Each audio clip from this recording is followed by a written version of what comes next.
शेतकरी मित्रांनो, तुम्हाला ह्या 2025 मध्ये उन्हाळ्यात, पावसाळ्यात, हिवाळ्यात मिरची पिकाची लागवड करायची, रेकॉर्ड ब्रेक एकरी भरघोस उत्पादन काढायचं आहे।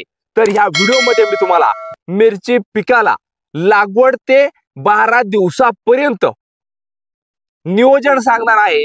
आणि हे नियोजन म्हणजे मिरची पिकाला सुरुवातीच्या 3 महत्त्वाच्या आळवण्या, ड्रिंचिंग, तर याची संपूर्ण माहिती तुम्हाला सांगण्याचा प्रयत्न करतोय। जय शिवराय, नमस्कार शेतकरी मित्रांनो, मी मिलिंद भोर स्वागत करतो तुमचं मिलिंद भोर आपल्या परिवारामध्ये शेतीविषयक YouTube चॅनलमध्ये।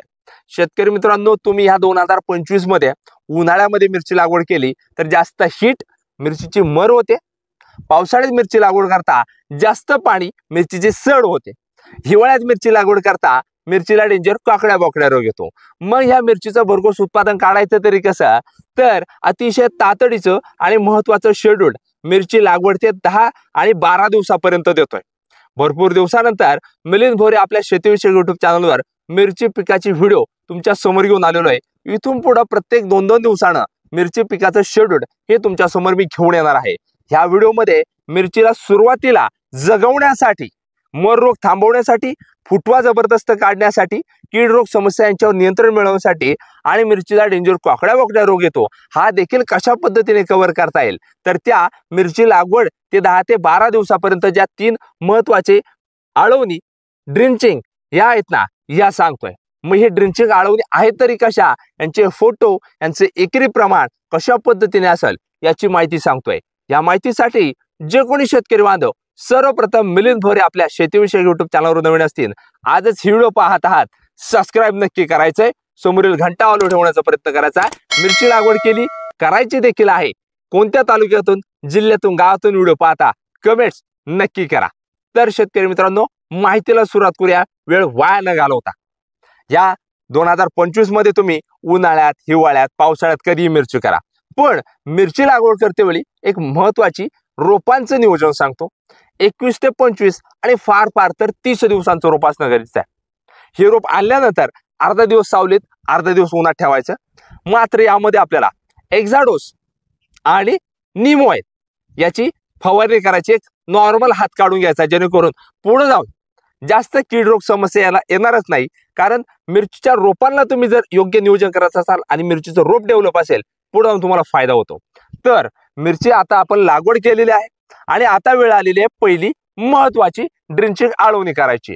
तर मिरची लागवड केल्यानंतर बरोबर 3ऱ्या दिवशी, लक्षात घ्या, बरोबर 3ऱ्या दिवशी मिरची पिकाला पहिली आळवणी करायची, ड्रिंचिंग करायची। सकाळच्या टायमाला करा, संध्याकाळच्या टायमाला करा, दुपारी अजिबात करू नका। ही करते वेळी आपल्याला काय करायचं, 200 लिटरचं बॅरल घ्यायचं, यामध्ये पाणी घ्या, यामध्ये जैविक बॅक्टेरिया आणि मायकोरायझा, लक्षात घ्या, बॅक्टेरिया घेते वेळी ट्रायकोसुडोबॅसिलस हे घ्यायचे। सेपरेट सेपरेट मिळत असेल तर 1-1 लिटर म्हणजे 3 लिटर घ्या, एकत्र मिळत असेल तर 1 लिटर घ्या। मायकोरायझा यामध्ये 100 ग्रॅम याप्रमाणे घ्यायचा आहे। 200 लिटरच्या पाण्यामध्ये एकत्र करा आणि प्रति झाडाला जो आपलं एक ग्लास राहतं, तर हे 1-1 ग्लास यामध्ये ओतायचं। तुमच्याकडे बॅटरी पंप असेल तर याला पुढं नळीला होल पाडा, एक आपलं एखादी 1 लिटरच्या औषधाची बाटली असेल, ही अर्धी कापा, यामध्ये जॉईंट करा आणि प्रत्येक झाडाला टाकत चला। हाताच्या साहाय्याने देखील ही ड्रिंचिंग आळवणी करा। आता मिरची पिकाला ही पहिली महत्त्वाची आळवणी ड्रिंचिंग केल्यामुळे होणारे जबरदस्त फायदे पुढे जाऊन सांगणार आहे। आता शेतकरी मित्रांनो, मिरची पिकाला दुसरी महत्त्वाची आळवणी ड्रिंचिंग कधी करावी, कोणती करावी, तर मिरची पीक आपलं बरोबर 6 दिवसाचं होईल, म्हणजे 6व्या दिवशीच 200 लिटरचं बॅरल घ्या, यामध्ये 200 लिटर पाणी घ्या आणि यामध्ये कॉम्पोचं 1448 खत प्रति एकरासाठी फक्त 2 किलो याप्रमाणे घ्यायचं। तर यामध्ये 3 घटक सांगणार आहे, कोणते उपलब्ध होतील ते घ्या।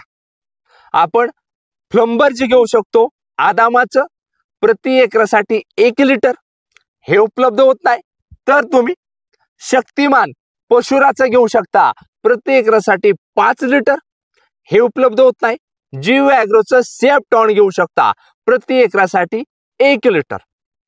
याप्रमाणे हे द्रावण एकत्र करायचंय आणि तुमच्या मिरची पिकाला बरोबर 6व्या दिवशीच ही आळवणी ड्रिंचिंग करणं गरजेचं आहे। जबरदस्त रिझल्ट येणार आहे। आता मिरची पिकाला ही दुसरी महत्वाची आळवणी ड्रिंचिंग केल्यामुळे होणारे जबरदस्त फायदे व्हिडिओ शेवटपर्यंत बघा। शेवटला 100% तुम्हाला सांगणार आहे। आता मिरची पिकाला तिसरी महत्वाची आळवणी ही कधी करावी, कोणती करावी आणि यामुळे होणारे जबरदस्त फायदे। तर लक्षात घ्या, मिरची पीक आपलं बरोबर 9 दिवसाचं होईल, म्हणजे मिरचीला 9व्या दिवशीच ही तिसरी महत्वाची आळवणी करायची। आता ही करते वेळी आपल्याला व्हॉल्यूम फ्लेक्सी प्रति एकरासाठी फक्त 200 मिली याप्रमाणे घ्यायचं आहे 200 लिटरच्या पाण्यामध्ये।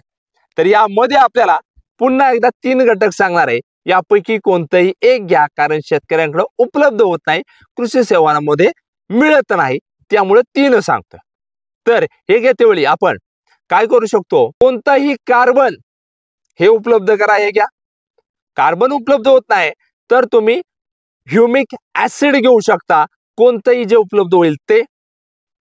तुम्हाला ह्युमिक ऍसिड मिळत नाही तर तुम्ही काय करू शकता की पशुराचं बायोस्पार्क प्रति एकरासाठी 1 लिटर याप्रमाणे। लक्षात घ्या शेतकरी मित्रांनो, व्हॉल्यूम फ्लेक्सी 200 मिली, यामध्ये कार्बन उपलब्ध करा, नसेल ह्युमिक ऍसिड घ्या, ह्युमिक ऍसिड नसेल तर मग पशुराचं बायोस्पार्क एकरी 1 लिटर याप्रमाणे घेणं गरजेचं आहे।